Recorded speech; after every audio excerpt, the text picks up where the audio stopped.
मला खाज यायची भरपूर. मग आम्ही डॉक्टरी केलेली.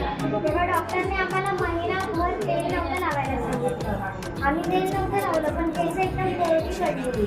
मग आम्हाला म्हणजे अर्पिता मॅडम आणि प्रेमलता मॅडमला मम्मीने विचारलेलं, तर तेव्हा त्यांनी आम्हाला हे दिलं, शॅम्पू दिलेला आणि हेअर ऑइल.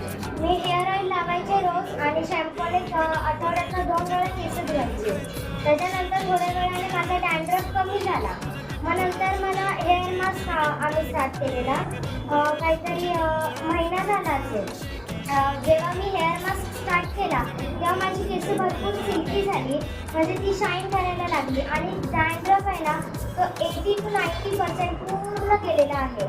म्हणजे आता काही राहिलाच नाही आहे. मला म्हणजे खास पण येत नाही मला. आणि मी सप्लिमेंट्समध्ये